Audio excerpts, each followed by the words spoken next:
If you've defined a problem and created a business around it, yet it solves nothing, either you've identified the wrong problem or you need help with your business. That sounds really scary to give someone else the keys to this kingdom that is going to support my family. Be one of a kind. Failure is not an option. Welcome to the next episode of the Entrepreneurial Excellence Podcast. So most financial advice treats people like averages. Today's guest builds an entire firm to fight that idea. Mike Milligan is the founder of One Oak Financial, short for one of a kind, which I kind of love, a virtual financial planning firm designed to eliminate what he calls paralysis penalty, the hidden cost people pay when confusion, fear, and one-size-fits-all advice keeps them from making real financial progress. With over 30 years of academic and professional experience, Mike has worked inside big banks and insurance companies, witnessed how rigged the system is to fail for real people, and then walked away to build something fundamentally different. He's a certified financial planner and adjunct professor at Old Dominion University, host of Ideas by Mike, the One of a Kind Financial Show, and author of One of a Kind Financial Plan and Retirement Deja Vu. His work has been featured by CNBC, Fox, ABC, NBC, and many more. Today, Mike lives and works remotely in San Juan, Puerto Rico, leveraging Act 60, I believe, building a nationally respected firm that's on track for Inc.'s 5,000 recognition and B Corp certification. So today's conversation is about money, but more importantly, it's about decision-making, autonomy, designing a financial life that actually reflects who you are as an entrepreneur and where you want to get to as an entrepreneur, and also how to financially plan so you could become an entrepreneur at some point in the future. Mike, welcome to Entrepreneurial Excellence. Adam, glad to be here. Thanks for that introduction. I mean, I am just freaking honored by everything you said there. And I guess we can close the show now and just keep. Well, it's credit. I can only say those things because you've done them yourself and really built that on your end. So a question, Mike, I like to start with everybody. How do you define entrepreneurial excellence? And obviously in your case, bring sort of that financial planner mindset to it. But what does an excellent entrepreneur mean to you? It's somebody who has identified a problem in their community and they solve it. Yeah. It's pretty straightforward. If you've defined a problem and created a business around it, yet it solves nothing, either you've identified the wrong problem or you need help with your business. Yep. Right. So excellence is simply solving people's problems. Yep. In my mind, especially for entrepreneurs. And I would say, of course, and as you said, just to make sure we're super clear, once you solve that problem, the way you know you're solving that problem is you're getting customers or users or listeners, whatever it is, like whatever your metric of success is, that's clearly heading in the right direction. You're actually people paying attention to you. Yeah. The great consultants will call those key performance indicators. Yeah, for sure. But you'll know it from your bank account. You'll know it from the impact. You'll know it from referrals. You'll get it because you'll either explode and reach critical mass where you feel like you're going to explode and you have to bring on more talent to help you in your mission, or you'll struggle and you're trying to do something that either you haven't created a riveting call to action to use you, or you haven't explained it well enough. Yep. So on that note then, help explain why what you're doing at One Oak is an entrepreneurial excellent sort of outcome, right? There are hundreds of thousands of financial planners out there. Yeah. Why are you all differentiated? And what is the need that you're solving for to make people? To make a long story short, I started out my teenage years seeing an entrepreneur in action. It was my grandmother. She had. I wanted to ask you about this. You were making sandwiches with her or something, right? That's right. She had to innovate out of desperation because she was a stay-at-home wife. She raised 5 kids, raised a lot of grandkids. I was one of her grandkids. But my grandfather Walter got cancer. He was the sole breadwinner and soon passed away. And so he was an entrepreneur too, as a builder. He worked for cash. So they didn't exactly pay into the Social Security system. They didn't have a 401k. So the only way for her to continue her life was to raise money, make money. Yeah. And the thing she knew how to do was cook. And so she made collard sandwiches, which was a lunch delicatessen in our little hometown. Yeah. Where you're from? I hear a Southern accent. Where are you from? I'm originally from North Carolina. Okay. Nice. Yeah. So collard sandwiches, stewed collards, seasoned well between 2 pieces of fried cornbread. It doesn't take a lot to make them. Grow them in the garden, put some cornmeal in and put it together. But she was selling collard sandwiches during this point in my life for $5 when you could buy a Big Mac at McDonald's for $1. Wow. So they were really good collard sandwiches. Well, she knew what she needed to live on, to pay the utilities, to pay taxes, to pay. She knew what she needed to live on, and she needed to sell it for $5. So she wasn't really selling collard sandwiches. She was selling love. She was selling her story. And I didn't realize that right until I became an entrepreneur myself. When I look back on like some of the greatest entrepreneurs, and I started studying Steve Jobs, and I started studying Amazon and like how they all got started. And then I started thinking, wait a minute, in my life, my grandmother was an entrepreneur. And I saw like what her path was, because that's what she did. She made something in her home. She packaged it up. She sold it, right? She bought booths at fairs. She got places in food stores where she could sell her food. She was an entrepreneur. And so I saw that. So like I counted her money for her. I helped her sell through my teenage years. And I saw the struggle. I saw her struggle with how to deposit money, how to keep records, accounting records. I saw her struggle because there was a stack of bills and not enough money. Yeah, of course. You know, so not enough money for the number of days in a month. And I saw that. So I wanted to go to college. I was the first person in my family that went to college. Wow. And it sounds like you had a big family too. But we did. We had a really big family. We were workers, right? Contractors, farmers. Worked in factories, worked in grocery stores. We lived a good life. I didn't know what we lived a good life. I had a great childhood, but it wasn't like a first class. You know, when I tell people I counted money around the dining room table with my grandmother in her business, everybody pictures their dining room table growing up. Let me give you the real picture. We were in a 10 by 35 single wide trailer, and the kitchen was 10 by 8, right? It was a kitchen table that sat 4, not comfortably, but it sat 4, and that's where we counted the money. But then I went to college. I started working for banks. Just to check too, I mean, go back, so for your grandma, like, I mean, what you're describing though, I think a lot of Americans and people in the world face too, right? It's you're in this this money, small amount, and probably one financial disaster away from turning your whole life over, right? If someone gets sick, you blow out a car tire, you need to get your car fixed, and you can't deliver your sandwiches, you're now in real trouble. There were months, right, that I mean, they weren't comfortable, right? In the middle of winter, we would have like one kerosene heater in one room of this small trailer. So it couldn't heat the whole house. When the summer, right, when it was 100 degrees outside, we wouldn't turn the air conditioning on, right? I mean, I vividly remember those. I remember like growing up and getting like a block of cheese from a distribution center in town. I mean, it was welfare, but I didn't know what that was. Yeah. I mean, who was I, right? But you know, we all learned from our past. Our earliest memories of money shape our adult memory, our adult actions with money. It's something that I teach when I teach like money to college students. Is go back and learn your first memory of money. And I could pretty much map out like how you deal with 90 to 95% of your money now. Yeah. So, okay. So you did that with your grandma, went to college. Then how did you end up going down this path of becoming a financial planner itself and kind of becoming your own entrepreneur at some point? It took you a while to get there to become your own entrepreneur. Well, yeah. So I worked in major regional banks. In the first and insurance company. So like MetLife, remember Snoopy? I worked at MetLife. I worked at what's now Wells Fargo and Truist. And so I was in big conference rooms. I was on Wall Street, and I learned like the inner workings of the bank, and I was making good money. But what I was learning was that it was for the shareholders, the managers, and it was all about how much profit we could make off an individual. And there was a point in time after the financial crisis, 2008, that I was just, now I had been in my career, I'd been through in the first 10 years of my career, I've been through 2 major financial crises, the dot-com bubble and the financial crisis of 2008.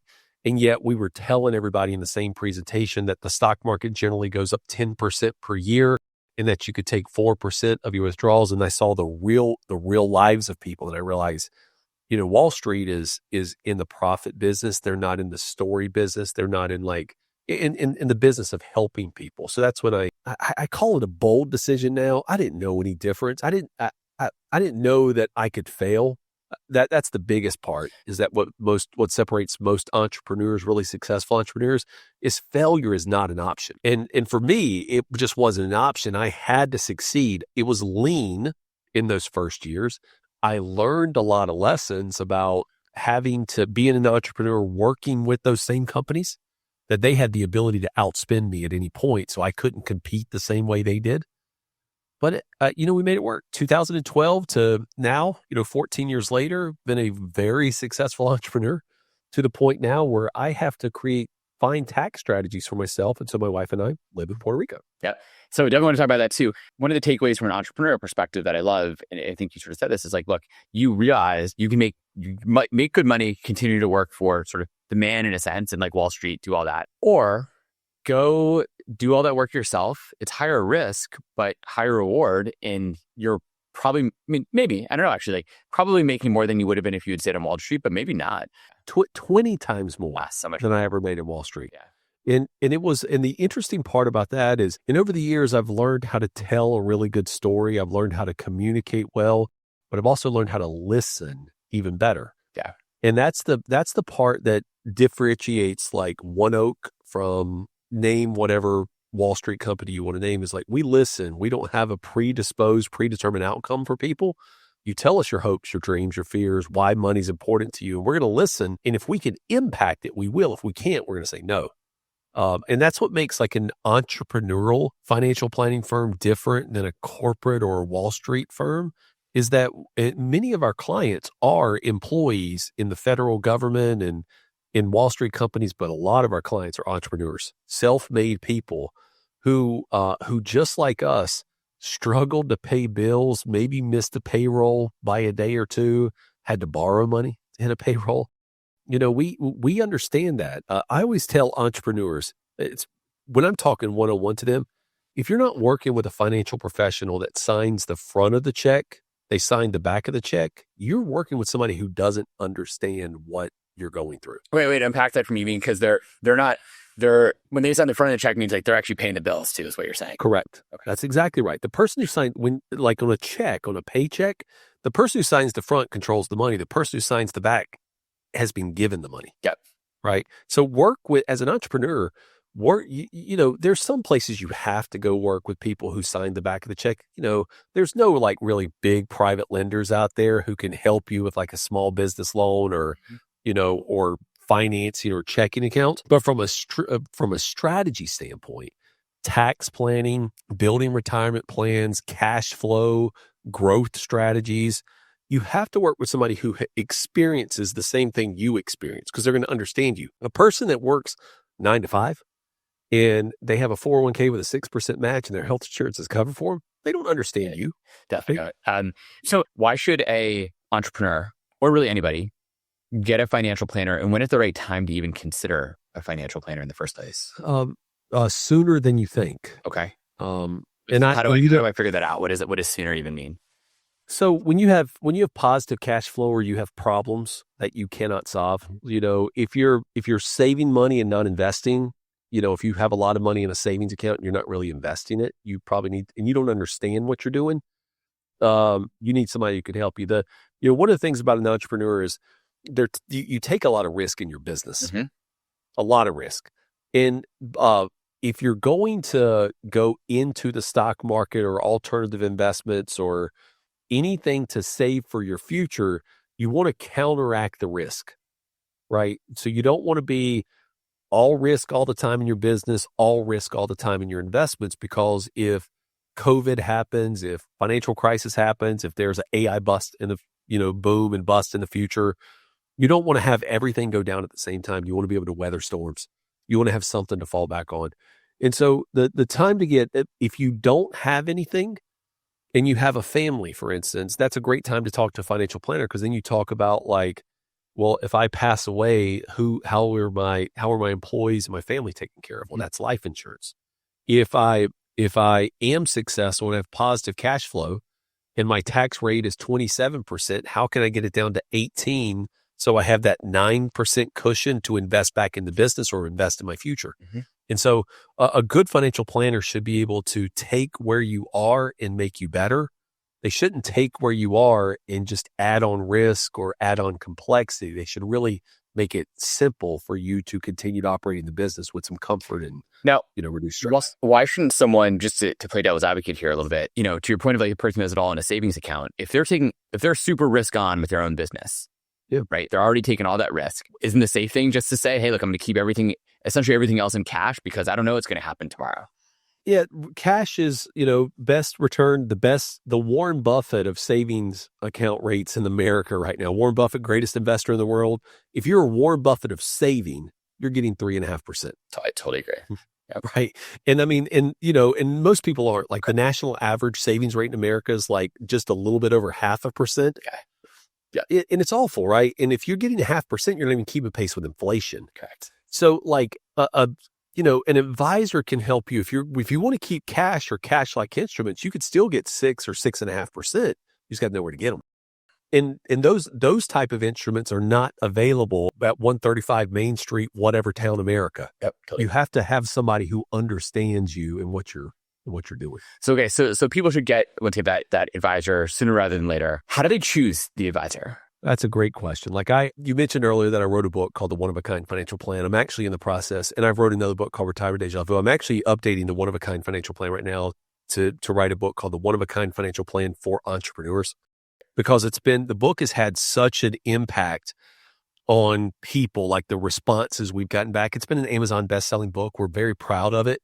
But like what we've realized is that entrepreneurs read the book and they're the ones who are inspired by it because they're the ones living a one-of-a-kind life. Yep. And so we're going to write the book for the one-of-a-kind financial plan for entrepreneurs. The interesting part about like an entrepreneur is a do-it-yourselfer. Mm-hmm. You know this because your company you build a company based off helping do-it-yourselfers avoid pitfalls. Yep. And this is my fourth company too, so I've done it a few times. Right. And so a do-it-yourselfer, it's hard for them to ask for help. Yep. But asking for help on the financial side is really asking for somewhat of protection from yourself. Allow a great financial planner to see the blind spots you have, to see the things that you're not even thinking about and being able to protect you even more. So how do you choose one? I talk about, like in the book, this whole idea of finding a fiduciary, somebody that has your best interest in mind. And I actually call out in the book in a chapter, like the difference between like a fake fiduciary, an insurance agent, a financial pro, registered rep, investment advisor rep, because it's very confusing. Mm-hmm. That's intentional, by the way. Wall Street confuses you with titles and designations so that you feel like you have a fiduciary sitting in front of your time.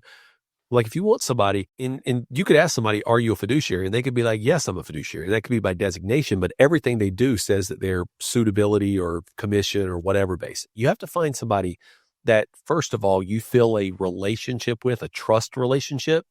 And then, look online now. See if they're open for business. If they have a LinkedIn profile that they haven't posted something on in 6 years and they've only got 12 followers, well, that's a business. LinkedIn is business to business, right? I just chose a lawyer for something personal that I want to get done. And I was looking between two different ones, and one who had a much more aggressive LinkedIn and thing they were doing. I was like, this one's, and it's funny, one was local and I didn't choose the local one. I chose the other one because there was much more going on LinkedIn, it seemed. So. Yeah, I mean, like LinkedIn, whatever platform you choose to use as an entrepreneur, you can't do them all. It's hard to do TikTok, Instagram, Facebook, and LinkedIn. Yep. But whatever you choose, make sure you're doing something that shows you're open for business. Because if that's your platform and it's not, and you're not posting, liking, commenting, messaging people, you don't have to do it like obnoxiously, but just something once a week, twice a week. Like something, message something. Sure that you're alive, basically. But wait, correct. So to be more specific then, like how do I choose, right? So I'm an entrepreneur who is really busy. I focus on building my business. I have a bunch of cash in my savings account. Yep. And then I said, I start having people either reach out to me or I'm think, hey, maybe I should figure this out a little bit. How do I still choose, right? Because it is a big deal to hand over your cash to someone. Then you hear about all these, Ponzi schemes that happen and people and all these things that occur. And man, that seems pretty scary. If this is not my area of expertise, which is almost by definition not, right? I'm an entrepreneur in something else. It's not my area of expertise to plan my money. Otherwise, I build a financial firm like yours. So That sounds really scary to give someone else the keys to this kingdom that is going to support my family. I ask a question when I meet with somebody the first time: why is money important to you? 99 times out of 100, I get a story about family or this, but 1 out of 100, somebody will come back to me and say, why is money important to you? And what do you say? That is, so what do I say? I always tell folks why money is important to me is because it allows me to build a company, provide for my family, and live this one-of-a-kind life in Puerto Rico. Now, money being important to me also means that taxes are the biggest expense you have in your life. I'm going to try to pay the least amount I can legally pay, right? So if I'm going to tell you taxes are the big expense, I'm going to try to help you reduce yours. I'm going to do it. I'm going to show you that I have a retirement income plan. I'm going to show you I have an investment plan that aligns with who I am. I'm going to show you how long-term care and healthcare is taken care of for you, and I'll show you my will and trust. The thing I will show people is if somebody asks me, why is money important to you? I'll be like, hey, I'm going to ask you all about your finances, but since you've asked me that question, you know what else you should ask me in this process? And they're always like, what? I'm going to be like, after I ask you your financials, you should ask to see mine. Yeah. And people just they're blown away by that. Because your listeners that are listening here, they've worked with financial people before. Sure. Nobody ever thinks to ask the financial professional, tell me about your finances. Are you in debt? Do you have retirement savings? Is what you're telling me to do what you have done for your situation? And I give, if somebody asks me about mine, I'll show them my personal financial statement. I'll show them my Fidelity account. I'll show them my protection products. I'll show them my tax return. Yeah. And I remind people, right? If you're 70 years old, I'm in my 40s. So if you're 70, you can't judge me on what you've accumulated. If you've got more than me, you've got to accumulate when you were 40. Did you have this? Yeah. And do you feel comfortable that my financial position is strong enough that I will not put you at risk as a client? Yeah, that is a great question. And it's shocking that more people don't ask. Do you find or imagine that that a lot of financial planners who are out there giving this advice don't have aren't following their own advice, number one. And then number two, so I can imagine where you're going to answer, but before you answer, the number two, how important is it for them to follow their own advice? And so what I mean, just to play devil's advocate here a little bit, right? The usual probably saying is you go to your doctor, the doctor gives you advice, don't smoke, don't drink. And then they go at night and go have a cigarette and have alcohol. They're giving you great advice. They just have trouble following it themselves. That doesn't mean they're a bad doctor necessarily. It means that they lack discipline. Okay. We've always heard the saying that the shoemaker's kids have the worst shoes, right? We've heard that, right? In the financial world, if a lot of financial professionals try to keep up with a higher level of lifestyle than what they are to try to attract that level, they want to show off, or that's maybe why they got into business in the first place because they were attracted to it. Correct. Yeah. And what I see is I was on another podcast and somebody asked me a very similar question to this. And it was a financial advisor. I was doing their podcast and they said, well, I just can't, I don't know if I have the money to do something like that. And it wasn't a big ask. I don't know that I had the money to do that. And then in the green room, after we were done, we were talking and I was like, tell me about your finances. They're like, well, I live on every dollar I make. And that's not a good financial principle. No, that's a terrible financial principle.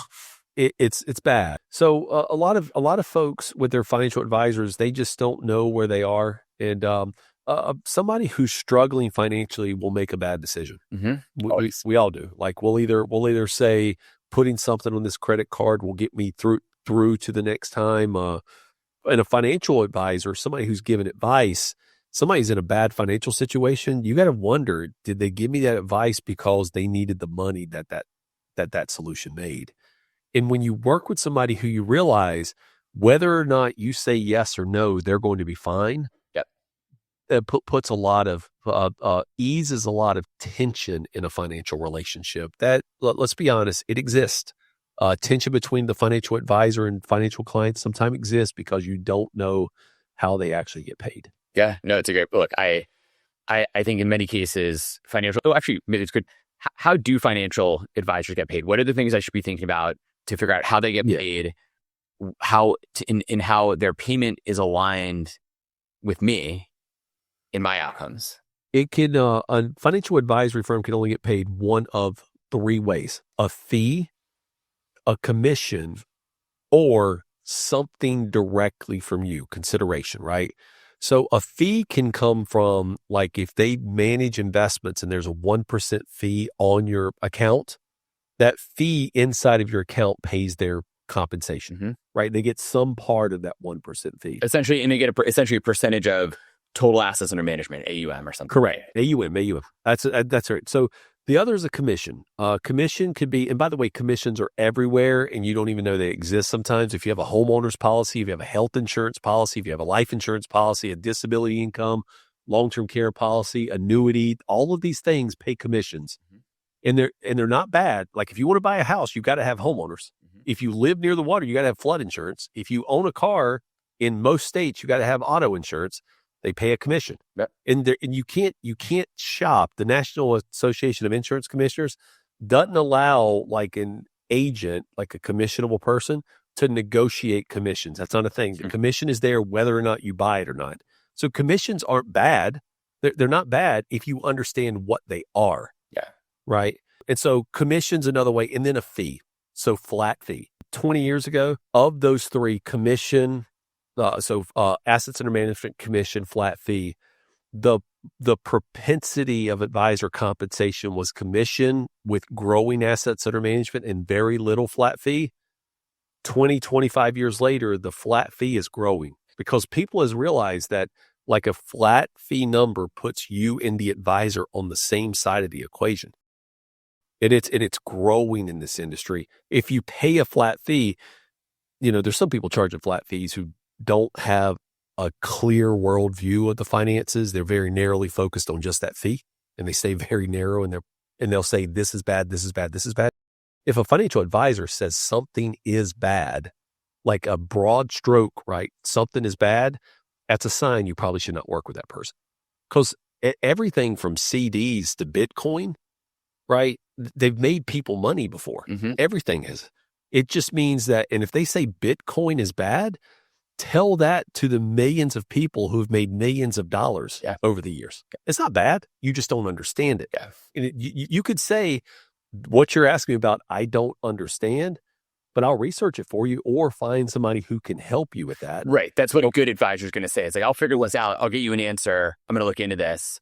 Yes. But anybody who says something like a broad stroke, this is bad, like that thing is bad, I would never recommend that for my client. It's not, that's a telltale sign that you probably don't have somebody good for you in front of you, because they're not going to explore all options. They're not going to put your interest above their pay. What percentage of the industry is flat fee now? The studies always lag on this. The last study that really came out that showed like the shift from assets under management to flat fee was in 2023. Y Charts put out a study that showed 70 of their people who participated in the study showed that 73% of people either went from an AUM model to a flat, or they changed advisors. They either did it in 2023 or they thought about doing it. Okay. So like 3 in 4 people either did it or thought about doing it. The reason that, it's a great question that should be answered. The reason it will never be answered is because guess who suffers if that poll really comes out? The financial Wall Street. Yeah, Wall Street. Correct. But if that data is correct, then 3 years later today, then everyone should be on a flat fee, basically, if the numbers are directionally even accurate. So there's a lot of legacy money out there, right? So think about where the majority of wealth is right now. The majority of wealth in the United States is people above 65 years old. So the baby boomer generation. We hit peak 65 last year, in a little bit into this year, where we have the most 65-year-olds alive ever in the history of North America. Those folks are not necessarily looking to change structure of their investments at that age. Now, I will tell you, their kids and definitely their grandkids are changing structure. So like baby boomers, millennials, so millennials, Gen Z will probably never have assets under management. Be perfectly honest. That generation, it'll be gone. It'll be flat fee only. Millennials are starting to transition to that now. I've got a great friend, Adam Dale. He ran Goldman's Marcus High Yield Savings Fund for a while. He just started a company in New York City called Domain Money that is flat fee that we actually have a relationship with, because in our firm, we want to be able to serve people where they are. So we do assets under management for the older generation, right, who feel comfortable in that setting. We do some of the commissionable products like life insurance, right?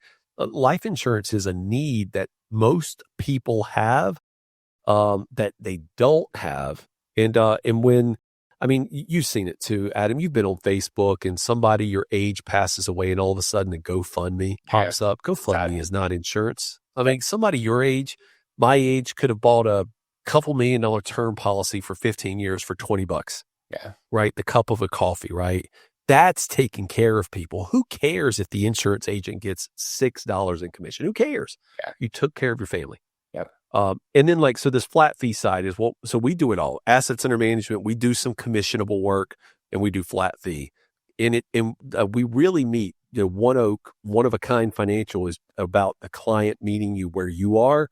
And then we'll show you everything about getting you where you need to go. I think it sounds like the right way to be with things. Going back to just like people, kind of entrepreneurs making financial decisions in general, right? I think some of the things you've argued about is a lot of poor financial planning comes from like poor discipline with things, or too many conflicting options. How do choices overload, like quietly building your wealth or making the smart decisions? Like how does like option paralysis destroy your ability to make smart decisions?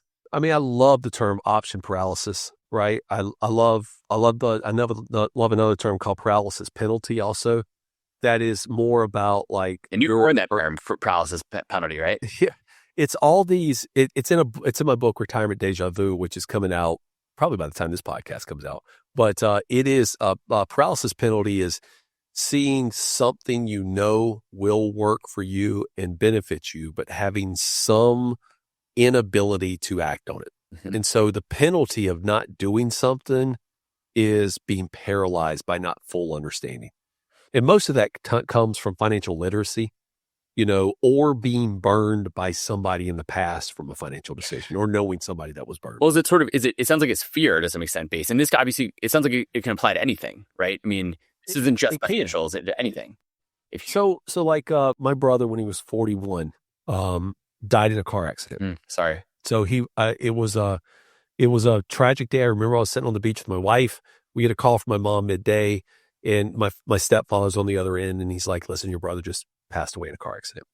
And I was like, "Okay." And I mean, it was like, it's one of those days, those monumental days in your life you'll never forget. But like, have I driven a car since that day? Yes, I have. But like, you can get trapped in a bad moment in your life or something bad that happens to you. You can be paralyzed by it, and you don't do something. Like me not driving a car would be catastrophic to my business, to everything, right? I mean, it would shrink my world down to almost nothing, or make Uber very wealthy. Mm-hmm.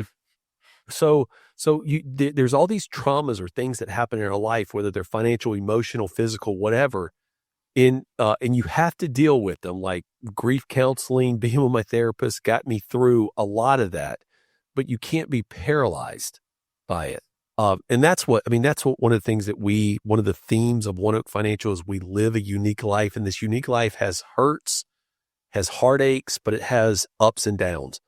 And the ups, we want you to have more ups. And the only way you can have more ups is if you realize you're unique and you go out and really try to live that one of a kind life. And so how does it then apply to financial planning and being smart, like planning for the ups and downs of your financials at retirement, or just financials in general, especially once as an entrepreneur, and good entrepreneurs probably don't stop being an entrepreneur ever to some extent, but like, no, how do you plan for that the right way? So I don't think, especially people that are our ages or entrepreneurs, I think they're just going to continue to innovate. I think we're addicted to it in some level. Sure. Right. We're addicted to the creation of it. But so how you plan for it is like, you realize that when times are good, that's the time to put some of that harvest away and make sure you're preparing for when that next idea doesn't work well, or that next business is not as successful, or you totally strike out either in life or on a business. So you have this safety net back here. We all make mistakes. Listen, I I have failure littered all in my past. It's there, right? I have relationship failure. I have business failure. We all do. I'm not this high holy pope of entrepreneurs. I am somebody that has learned from the past and gotten up and actually tried to continue to move forward. I've made bad hires in my companies in the past. They were good people. They were just not right for who we needed at that time. Yep. And we get up and we move forward, but there always has to be a safety net in the back. Mm-hmm. Whether that's working with a financial advisor, having a great partner who will pick you up and move, having a great life partner who understands your struggles and can tell you when things are off track. Those are all important for entrepreneurs looking to be who they are, to be one of a kind. So how does that go into the paralysis penalty or optionality? How does that lead into that paralysis financially in making the right financial decisions about what you should do? Or you're essentially saying like people have paralysis, so they just leave it all in a savings account. And 20 years later, they realize, oh my God, I missed out on 20 years of compounding. And I'm in a much deeper hole than I expected. It is. And a lot of paralysis penalty is caused by goal competition. Like I have all these goals that I want to accomplish in life and they're just competing with each other for space. Yep. That's why one of the things is like people that are laser focused, like can get their life down to 1, 2, maybe 3 goals at a time are going to appear more successful than people who are trying to do 10 or 12 things. And they're all front of mind. Yeah, no, look, that's generally a rule. One of the things I talk about a ton is the ability and willingness to focus deeply on things is almost always the key to outsized success in anything you're doing, not just being an entrepreneur, but being super focused and not making too many changes. I mean, I think financially, one of the things that I've seen a lot of people make mistakes on is they buy and sell. Like they want to play the markets. And it's like, what gives you any special knowledge to do that? You're just going to lose money over time. If anything, just paying fees, but let alone you're probably going to be wrong because it's not your day job. And even the people whose day job it is usually fail at playing the market. Yeah, I mean, we could play this out in a lot of different areas, but think about like baked goods, right? You can overbeat or over massage like a pastry and it turns out awful. You can, a great piece of steak, like a chef will cook a great piece of steak and let it rest for a little bit, as opposed to just cutting into it right away. A great idea, great investment, whatever it is, if you overdo it, if you try to time or, control something that is beyond your control, I can't control the stock market. I tell people that right from the beginning, but I will tell you, having watched stock markets now for 30 years, from the academic side and the professional side, having studied it even in greater periods of time, I can tell you with a lot of certainty that 30 years from now, the stock market will be higher than it is right now. And if you've got a 30-year time horizon, you should just stay in the stock market, right? People who try to time it and, they sell when the market's down, they buy when the market's high. Warren Buffett says, be fearful, be greedy when people are fearful, be fearful when people are greedy. Yep. It applies to the stock market over and over again. Adam, the only thing, and this is 30 years of experience, the only thing I've ever seen people refuse to buy when it's on sale is the stock market. If a car goes on sale by 30%, if anything in this country goes on sale by 30%, they'll go out and buy it all. Yep. When a good stock, a good company, Coca-Cola, Walmart, Amazon, something that is going to be around 30 years now, when it goes on sale 30%, they're like, nope, I'm out. I'm done. Why is that? I totally agree with you, but why is that the case? If it's down 30, it must be going down 40 or it must be going down 50. And the reason is because there's this historical event that always clouds people's judgment. Very few people are alive who remember the Great Depression. But people think of the Great Depression as this one-day event where the stock market all of a sudden went down 90%. That's not it. Study the Great Depression, folks. The Great Depression was a timing. It was a slow downturn, upside, downside, upside. It was over a 13-year period of time from the top of the market to the recovery, where there were ups and downs the whole time. The people, except for big unemployment, a lot of credit calls. They didn't know they were in the Great Depression. It wasn't called the Great Depression in the 20s, in the 30s, right? It was called that after. It's historical, but people remember that. So they'll think if it's down 30, this must be the one. Yeah, no. This must be the time that's going to happen again. And guys, this is different. This country is different than it was 100 years ago. It's way different, right? We're not gold backed. The government can print any dollar they want to, right? You can look at the financial crisis of 2008. That should have been a Great Depression. Like, in all truthful, that should have been a Great Depression. Like, if the government would have stayed out of it, the market would have gone down 90%. It didn't. It's not going to happen again. There's more cash in our system now to buy when the market goes down. So if the market goes on sale, buy it. Yep. Right? Do the things you would do in your everyday life. That's why you need to have like some cash available, dry powder, and Great. kind of deal. So speaking of like the financial discipline or financial paralysis, like what are the biggest decisions you made as a founder to make sure, one, you can keep building your business and take the risks you want to build, and make sure then you're setting your family up for success? So my kids, taxes are the biggest expense you're ever going to pay.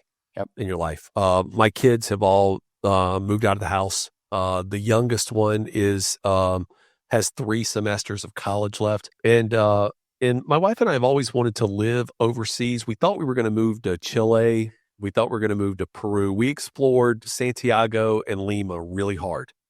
But my wife is half Puerto Rican. And the reason we were looking at those countries because almost same time zone as the East Coast. Yep. Almost. But she wanted to learn Spanish. Like, she has this. She didn't learn it as a kid growing up.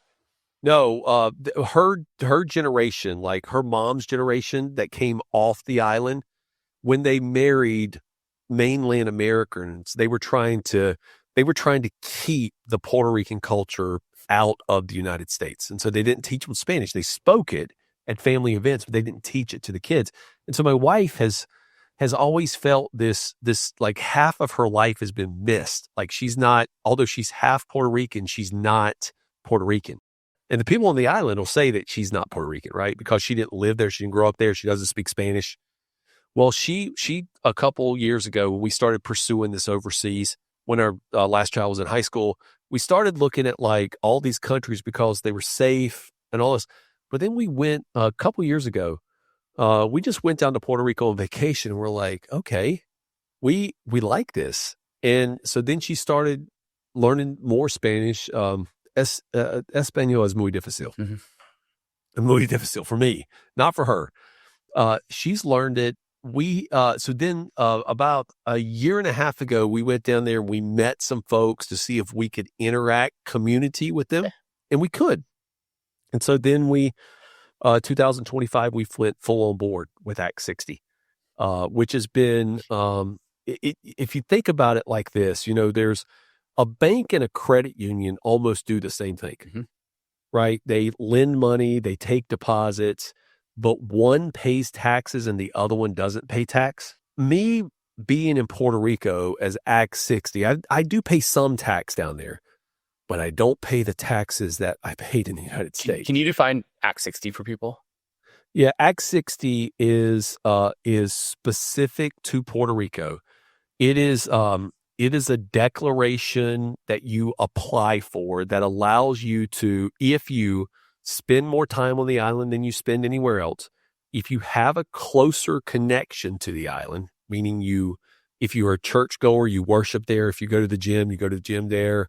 If you go out to eat, you go out to eat more there. It becomes like your home base, closer connection. Then third, there's a preset amount you give to charity. And if you do those 3 things, you get the Act 60 declaration, and you have the ability to import money for services you do while on the island. You import money from your U.S.-based business onto the island. So like for me, marketing, podcast guesting, radio show, talk shows, financial services to people on the mainland, that revenue, I import it as an expense. So it's exported from the United States. It's an expense to the U.S.-based company. So it draws down the taxable income in U.S. It lands into the Puerto Rico company. And in the Puerto Rico company, you only pay a 4% tax. Wow. Instead of... So because your U.S. corporation would be paying 20% minimum taxes, and you're essentially reducing that down probably all the profits, presumably, and all of it. and moving it out, and then and paying 4% instead. And so think about and like our effective tax rate, because we were a pass-through entity, like an S corp pass-through entity, right? So after all taxes are paid, like our effective tax rate was like 26%. Mm-hmm. So 26% versus 4, that's a 22% gain by not paying that tax. Now, I think any entrepreneur would say this. They see a way to grow their business if they only had capital. And think about that. In our business, 22% not paying taxes. Now, listen, we do put some of that aside, but the rest of it we use as that scaling factor, right? So instead of growing, we're scaling our business. So how do you take that money? So that money's been exported from the U.S. corporation. How do you return it back to that corporation to respend it to grow the business? Yeah. Your point about capital. So after you pay the 4% tax on it in Puerto Rico, right, it is now an asset. Personal asset. It's a personal asset. Yep. Yeah. So now you can recapitalize your business for growth, research and development, however you want to spend it. You can recapitalize your U.S. based business By giving a loan or something like that, or essentially any of that, right? Mm-hmm. So you could lend it to your company. You could make a capital contribution to your company. What we do, I mean, our situation, we're unique. What we do is we invested into a company we have in Puerto Rico. Right. Because my wife is a realtor, do this financial planning, but we also have created a coaching business. Cool. And the coaching business allows us to be able to help advisors, right? Actually, so we're very straightforward, realtors and advisors. We help them grow their business. And so we actually are reinvesting a lot of that money back into the business in Puerto Rico. We've hired one employee down there and we're able to pay, because we have we paid about 15% more than what the typical salary would be for that job in Puerto Rico, because we're building a closer connection. So we're doing that. Our goal is to build out a center of people like that down there, and actually invest in that, but also at the same time help other people kind of do what we've done in our business.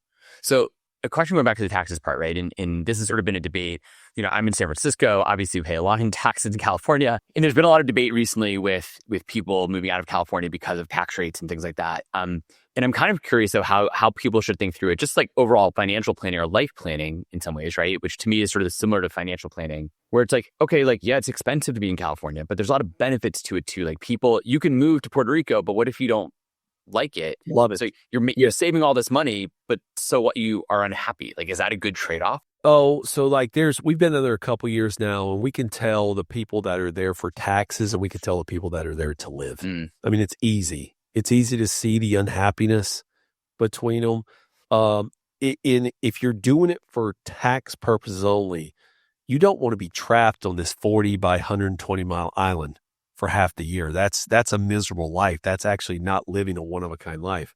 And it's just like you said, California. California has, and you know this, high income state, high income taxes. There's a lot of, it costs more, like just gas in general, everything. A gallon of milk, eggs, it all costs more. Everything. But it's a quality of life thing, right? So if your family's important to you, if living on the Pacific Coast, if your business can only be done there because the ticketers are, I have a client who's a plastic surgeon. We met with him yesterday. He does facelifts and neck lifts. And he was talking about how he goes to another area to do them because they only have one person to do them. In the area he's in, he could charge $35,000, but he flies to this other area where it's $120,000.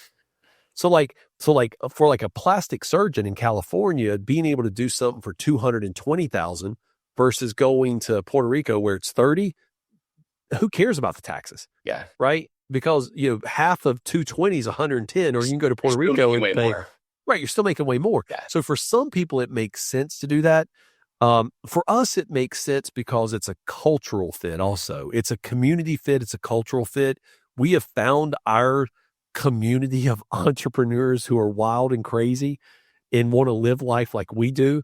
And the great thing about Puerto Rico is we can get back to the East Coast in 4 hours. Yeah. Right. It's not awful. We can get to Texas in 5. Yeah. So, it's not awful, but you definitely want to live where you're meant to live, like where you can thrive, where it gives you energy. because life is too short to have it shortened in places you don't want to live. Well, and that's the trade-off a lot of times is you can, if you save all your money but you aren't enjoying any of it, then that's its own set of questions. So actually on that note, how do you advise people to think through like when and where to spend money and on what things versus delayed gratification and holding off on spending money? Like how should entrepreneurs, but also just people in general, think through spend versus save decisions? Well, it's all your money, right? So it's just a matter of, is the present version of you going to spend it, or are you going to save some for the future version of you? Mm-hmm. And you have to, so it's that whole delayed gratification and compounding that happens from that delayed gratification. I think everybody needs to live within margin, and it's just not with money. But what do you mean by margin? So within margin, so like if you make $1 million a year in your business, you can't spend $1 million a year. Mm-hmm. So like maybe if you make $1 million, you spend 900 and you leave some room in there. Like maybe 100,000's left for, a third of that's for business growth. A third of that is for your personal emergency fund. And a third of that's for expenses you don't know that are coming, because they're all out there. There's, as an entrepreneur, there's always something that shows up and you're just like, man, I forgot about that. Live within margin. So top line revenue, pay yourself first. So pay yourself first, including your future self. Keep money, because cash flow is what is the oxygen to businesses. Keep cash flow flowing through your business. Mm-hmm. And then just make sure that you're not overspending. Monitor the credit, monitor that you're paying off what you need to pay off when you pay it off. Don't have that leakage coming out of your business. How do people get good at being smart about where to spend their money and like being good at holding back, right? That's, I think, a challenge for a lot of people is that delayed gratification, or their spouse wants something fancy, or who knows what it is. But like, how do you get good at holding back and being willing to save? Because it's hard. People have trouble thinking through 10, 20, 30 years in the future is like a tough concept to understand. Well, especially when you have never experienced it before. Like you've never experienced the future, and you don't know like what your need is. You don't even know if you're going to be here. Right. So it's hard to visualize that and see what you really need for the future without having touched it, experienced. My wife and I love to eat out. I'll tell you that. So we love great restaurants. We love really good bottles of wine. But in November of last year, we said, hey, we're gonna cut back on that. We're gonna try it. We're gonna give ourselves 90 days. My wife hasn't had a drop of alcohol in 100 days now. And it's been, and I have had a few here and there, because I do love a glass of red wine every once in a while, but I had 2 at dinner a week ago, and I had an Aperol Spritz about 2 weeks ago. That's it. But like, we didn't know that was even possible. Yeah. Because it's always, and so you have to try something. And so the few times we have been out since November to eat, it's made those experiences, it's not routine now. It's even more important to us. And what it has done is it's given us the ability to try something we haven't done in a long time together, and that's cook in the kitchen. Yeah. Yep. And so like, you don't know. And like the monetary savings on that are tremendous. And we didn't do it for monetary reasons. We did it to try something different, to try a new experience. And we were at a good point, because we have so much else going on, that we were at a good point to say, we can try this. It's not a big ask to try this thing. That was not a big ask. We were going to spend time at a restaurant anyway. We just had to figure out like how to do it. And so like, if we're going to allocate an hour and a half for dinner anyway, like what's 30 minutes of prep, 30 minutes of cooking, 30 minutes of cleaning? It's nothing. That's the same thing. So I would say, when you try new things, when you try to get yourself into, like, especially an entrepreneur, if you're going to try something new, make sure it doesn't cost you more time. Just replace it with something else that was already at the same time frame, because you can massage time, but like you can't create more of it. Right. And that's the reallocate it in different ways. Yeah. And being smart about where and how you allocate that time is one of the biggest questions we have. And so actually, speaking of like kind of decisions and thinking through the long term, to ask you sort of maybe a controversial question to some extent, how much should people be saving for retirement? And I'm going to ask this in a way that is a AI related question, because it's something that's certainly big in San Francisco right now and going to be hitting all of us really soon. Should I even be saving for retirement if, I have a bit of a thesis that money's not going to matter in about 30 years.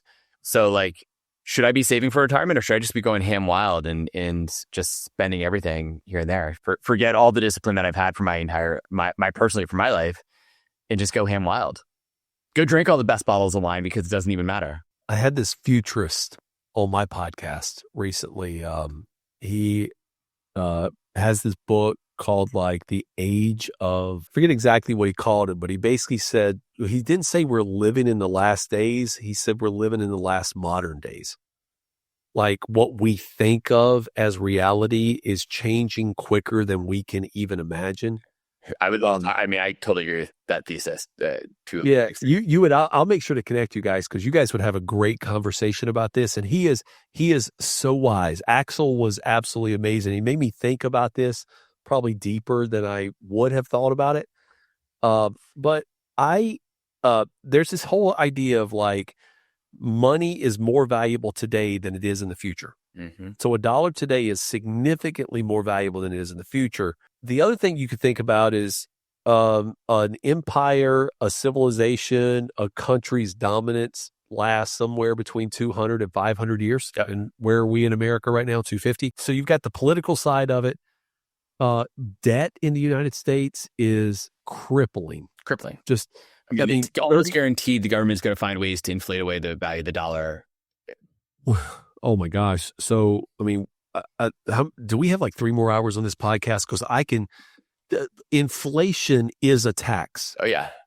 It is when the amount of debt that the government puts on us every year. I'm not talking about the debt we have in the past. I'm talking about every year. It's a tax that shows up in the form of inflation.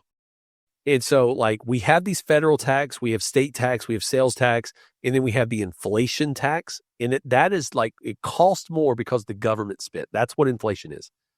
So the future for us is not secure because of the exponential increase in AI, right? The exponential usage of AI. The modern workforce 20 years from now is going to look way different. People that understand AI are going to be the one who profits from it. I'm not a futurist, but like my opinion is that the middle class, if it's not dead yet, it's pretty darn close. And so we're going to have these in America, those dependent on the government, those that are independent of the government. Yep. And those that are independent of the government are going to be able to move wherever they want to. They can move to Chile. Which by the way, makes the government poorer and need to tax the people who are still remaining more, which then will get them to leave, even more likely to leave. Yeah. And so like your controversial question that started this, why not go ahead and spend everything I have now because it's going to look different in 20 years is not 100% certain though. Right. We could take a drastic measure in the United States, and it would take like some politicians with like just some big old testicles, right? That I don't think exist, but they could literally go out and print $38 trillion worth of money and pay back all the debt. Yeah. I mean, in a heartbeat, they could slash, and if they paid off the debt, right, it almost gets us to where our income matches our expenses because there's no more interest, remember? Yep.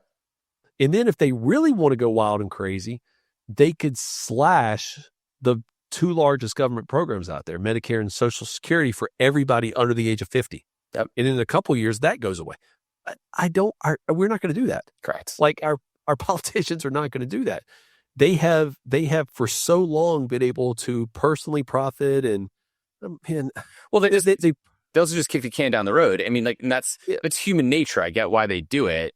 I almost can't blame them for that, but they're kicking the can down the road and you're going to pay the piper at some point. Yeah. And so like for us individually, it just means that we need another reason that I moved to Puerto Rico. You're getting a lot of really deep stuff out of me today, but this is one of the reasons I really moved to Puerto Rico is because I'm trying to get as much as I can when the getting is good. This is obviously not financial advice on this podcast at all for everyone listening, but this is a part of my thesis when it comes to the futurist stuff is now is the time that everyone should be saving as much as possible. Yes. If you are in a good job today, you should be saving as much as possible. If you get a new job, save as much as possible. Get a job, frankly, just whatever you can get right now, because there will probably be fewer jobs, fewer high-paying jobs, and fewer opportunities to save. And now is the time to do it. And if you don't, you're going to be SOL when things get pretty tough for a while. And listen, I say all that like but get as much as we can while we can, but not at the expense of other humans. No, of course. I mean, that's what I want people. I don't want people to take me out of context there. Still do right for people. Zig Ziglar said, if you want to have everything you want in life, help others get everything they want in life. And if you do that, right, the abundant side of like your entrepreneurial business will overflow. And then it's just for you. There was another quote that I heard that this guy on School of Rock, you ever seen that guy on School of Rock, or it's like this TikTok guy that goes around and interviews these millionaire people? Stay small, but it was something like stay small as long as you can so that when you can afford to go big, you can really go big. Yeah. That was basically the comment. And so just because you earn more in your business doesn't mean you upsize your life along the way. Don't fall into the McDonald's trick of supersizing everything. No, right? Stay where you are. Be content as you're growing. Put money aside because this all rotates, right? The market shift, consumer behavior shift, fundamental shift, and there's something out there in the future that we don't know exists. We had never heard of COVID before 2020. Right. We knew that it could happen. We just didn't know when it was going to happen. You just never know. And you just got to be prepared for it. What should entrepreneurs be doing in what's not financial advice, but I feel like a high level idea of like, what should they be doing right now to protect themselves or to put themselves in a place of decent security, given just the challenges the United States might face over the next few years, let alone globally? Well, I would tell you like this is going to be so out of left field on this one. Audit your calendar. It's great advice. Like, yep. I mean, like just if you where are you spending your time? Where are you spending your time? And if you feel like if you find yourself doing something a lot of your time that is beneath like the per hour that you're worth, you need to contract that out, automate that to somebody, hire an employee, whatever, and give yourself the time to go out and make this other impact, this other financial impact to your company. But if you want to break free from whatever's coming that the government's going to do or legislation or regulation, whatever's going to happen, you have to spend your time focused on your zone of genius. And if you don't, then you can't blame some external factor when it does come because you gave away something along the way. And Mike, that is my life pitch generally is essentially that is hand those things off that is not your zone of genius, delegate everything away.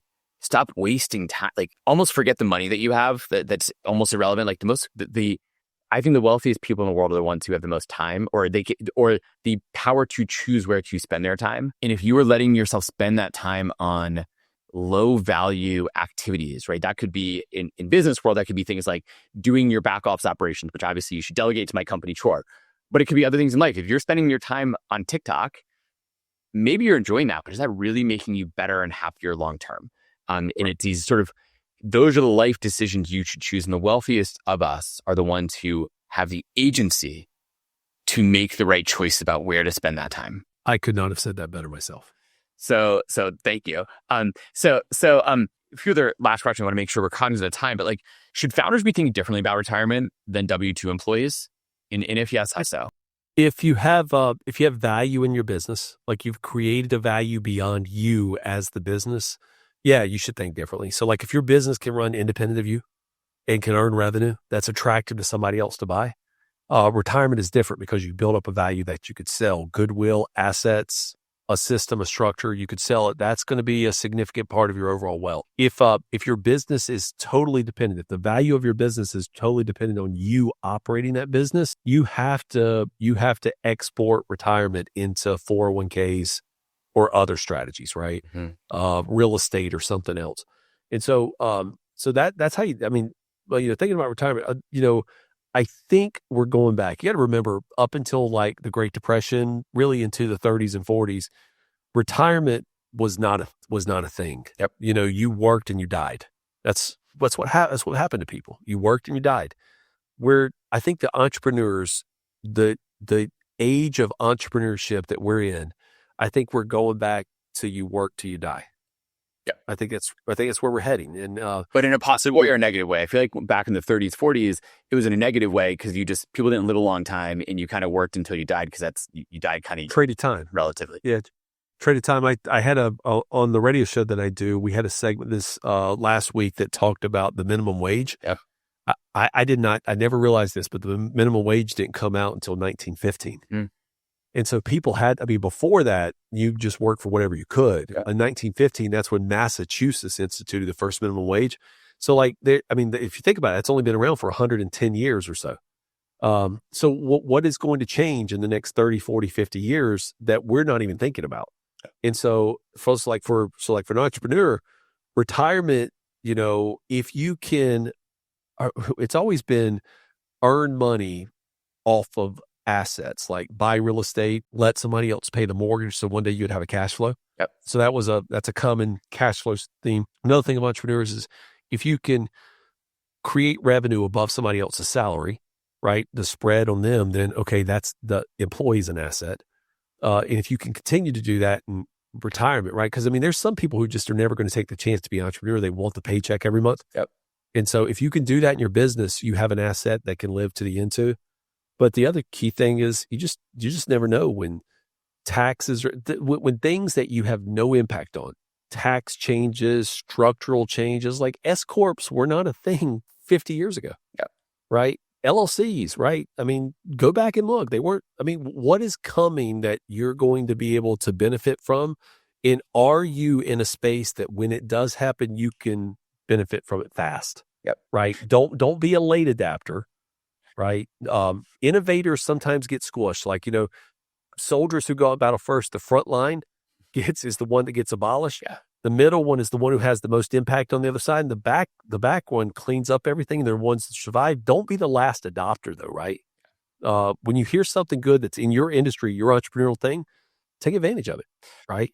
I do, for sure. You need to be always jumping on the things to be entrepreneurial and learn more. I think too that the best entrepreneurs, like entrepreneurs who are excellent at their job, are building a business that can run without them to an extent and hand off those elements so they can get to a place where they can start reaping the rewards and benefits from that business. And what that means is they have a certain level of independence, right? In the best entrepreneurs, not just you don't have to own these businesses, but you've created this wealth engine where you're getting paid without having to do a lot of extra work. Now, if you want to do a ton of extra work, that's great. That's how your business will probably grow faster if you're willing to work harder, but you don't need to. And that is, to me, a large part of excellence is that ability to build something that can run and pay whatever you need in life without it requiring a ton of your extra time. Yeah, my wife and I have a goal of this year, 2026, on December 1st, checking out until January 31st. Like that's what we have. We have a goal, 8 weeks. And we want to go do a big trip in South Africa, and South America on to Antarctica, and then we want to go from there to Africa. And we want to do this for 8 weeks, and we want to be checked out. Yeah. And we want the businesses to be so locked in on what we have that when we come back, it's like we're never missed. If you pull that off, that is true entrepreneurial excellence. That is doing it right. Aspirational. Now, the reality is we may only be able to do 3 or 4 weeks. We may only be able to do one of those. But here we are sitting in January, and that is our goal. And we are doing everything we can to get there. So I will say one thing I was proud of as an entrepreneur for my business is I went to India for a trip for a wedding in December this year. And I was really worried, time zones, all these things, I'd have to be doing a lot of extra work. And I was able to get away with probably about an hour of work every day. And the business kept running. And I got home, I was like, wow, I'm proud of what I've been able to make happen, is that I have a great team in place. The company's doing well. We've set things up where it doesn't require, the company moves faster when I'm more locked in, but it doesn't require me to be there every day. That means you've got a lot of great people who not only that you trust, but trust you enough, and they respect you enough that they're going to keep everything on the track while you're doing. That is why I'm trying to build a great company, be a great entrepreneur. So a bunch of sort of last questions for you. A bunch of sort of quick ones, right? What are 5 life hacks that people see on Instagram or all these social media sites are spending too much time on, probably, that are just utterly wrong when it comes to financial planning? Where do they make mistakes? What is the advice people say that is just utter BS? Uh, tax-free retirement, right? That's a common misconception, like on TikTok and all that. When somebody hears tax-free retirement, that's a product. It's not a solution. It's sold as a solution, but it's more of a product that is not best. These other things about layering of LLCs and trust and $50,000 of credit. I mean, the complexity of doing that, it makes it almost not worth it. Very few people actually benefit from that. If you hear something that like use your traditional IRA to buy a business, to convert it at a discounted value, to do this, like if you hear these weird tax strategies that just sound that the person who is selling them will not provide you like a private letter ruling, an IRS private letter ruling that it's a good strategy, it's probably not right for you. Mm. And then the other things is like just some basic things, right? On the anything that sounds generic, right? I can I could scale your business 10 times by only working 4 hours a week. I mean, if it's too good to be true, it's probably too good to be true. Now, the 4 hour work week's a great book. That's what I was going to talk about, Tim Ferriss, of course. Yeah. It's a great book. I mean, it's an absolutely great book, but you have to commit to that, right? It's not in place of like, it's not abdicating responsibility. You have to be so disciplined to execute that it's not like I can just do it that quick, right? It's discipline to do that. So I mean, there's a lot of hacks or wealth hacks out there. I'll give you some ones that do work for entrepreneurs. If I can give you 5 that actually work, That'd be great. in your business, there's this thing called the Augusta Rule. The Augusta Rule refers back to the Masters golf tournament in Augusta, Georgia. Yep. So there's not a lot of hotels in Augusta, Georgia. So a senator from from Georgia, got the IRS tax code to change to allow homes in Augusta, Georgia to be rented for 14 days during the Masters, and that income for those rentals to be tax-free to the homeowners. Well, as a business owner, if you own a business with a team and you do off-site meetings, do them in your home. Because you can literally take money from your business and you can pay rent to you personally at your home. And if it's within those 14 days for business purpose and it's documented, that's the Augusta Rule. And that applies not just to Augusta, Georgia, anywhere in the country. Anywhere in the United States. So the Augusta Rule, bonus depreciation on like automobiles and equipment, that came back in 2026. Don't look over that. Family payroll. Like if you have children, if you're an entrepreneur and you have children, there's a number, it's about $14,000 that you can pay certain age kid in California, right? Because of the entertainment industry, it's basically a newborn. But in most states, it's 7 years old. You could pay them to do ordinary tasks, right? Take out trash, file, right? Give them a title, house manager. You could pay that kid $14,000, and then that kid can choose to do whatever they want to. They could pay part of your mortgage, tax-free, right? They could pay part of your mortgage. They could pay rent. They can put money into a custodial Roth IRA for their future. So family payroll is the third one. How does that get tracked? That's so fascinating. Like how closely does it need to be tracked if you're giving your 7-year-old, your house manager now, you need to take out the trash and pay you $14,000 this year for owning that? It's a 1099. Like it's literally your child has a social security number. They have a name. They have your address. You literally 1099 into an account for them. Then the parent controls that money. Of course, but right. It's tax-free because they're underage. And so it's tax-free payment and it's tax deduction to the business because they're a 1099 employee. It's tax-free to them because of the standard deduction, the tax rules. And then because they have this earned income, you could make a Roth contribution for them if you want to save money for them. Yeah. It gets even better, by the way, if they're like in high school and above, because then you could pay an employee an education expense also. So there's an education deduction. So you could pay them $14,000 plus the education deduction. It's about $19,000, $20,000 that you could get out of your business tax-free. And again, they can do whatever they want to that money. They could pay their college tuition. They could pay their private school tuition. They could pay the mortgage, the rent in the house. There's a lot of cool things there. So that's the third one. The fourth one is like the retirement deduction. An entrepreneur, especially a solopreneur, has this thing called a solo K that they can put over $70,000 in. And if you have a spouse, you can do the profit sharing from the business to your spouse too, even if they're not an employee. So you could double up and get almost, if you're making $1 million in your business, you can get almost $140,000 into your future, into a solo K. And then the last one is the move to Puerto Rico. Yeah. We talked about that one a little bit, but that's an extreme. It's called geography. I call it geography arbitrage. Yep. Like you move somewhere to be able to lower an expense. And like for some people, they're never going to move to Puerto Rico. So they move to like one of these tax-free states. You move to Utah. I mean, a lot of people, a lot of people do Nevada and California because you go right to the border. You can live in Tahoe basically and have a great ski life, and be in Reno. You're close enough to the Bay Area if you need to be. It's a lot of people do that. Yeah, and tax planning. So like for an entrepreneur, tax planning is about structure and loopholes. Everything I mentioned to you is a loophole. Yep. So if you've got the proper structure, like S Corp, where you're paying a payroll to reduce like your Social Security, Medicare tax, if you got the great structure, then if you understand the loopholes, you can drive that effective tax rate down really low and keep more tax-free money inside the family. Yeah. And that's where, and they're legal.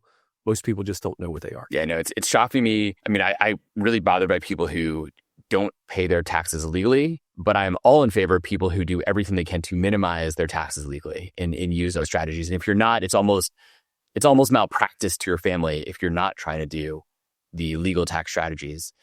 So on that note, I mean, how much is too much? Like when does someone say, okay, like I've done it enough, right? You've maximized all these things out. You're doing a great job. What comes a point where you've done enough? Or is there a point where you've done enough and it's maybe time to focus on something else? I don't know. I don't like focus on like the number, the asset number, as more of like, am I creating an impact? That's like what I do. My wife and I have a number in mind, not like an asset number, but an age number, where we are going to assess where we are. And we're not far from that, but like we're going to assess is it worthwhile continuing to build the businesses that we have? Do we need to bring in an operator, right, to run the business? Do we need to liquidate or bring in an equity partner to the business? But we all have, on average 73 to 78 years of life to live. Some of us who are lucky, good health, good genes, good choices are going to live into our 90s, hopefully live well into our 90s. I'll posit that we're actually, anyone who can make another 10 years will live forever, but that's a different discussion at some other point. So yeah. And I mean, like there's every generation is moving out, and there's going to be some things that are coming about that I know that are going to extend life even longer with innovation. But the ultimate thing is we live a one-of-a-kind life and unique, and what's right for Adam is not necessarily right for Mike, and it's not right for Joe who's listening, and Sarah and Amanda. You guys are all unique. You're one of a kind, and the interesting part of being one of a kind is the world needs your uniqueness. And if you don't embrace your uniqueness and be who you're meant to be, the only thing that suffers is humanity and the people who would have benefited from you being you. Yeah.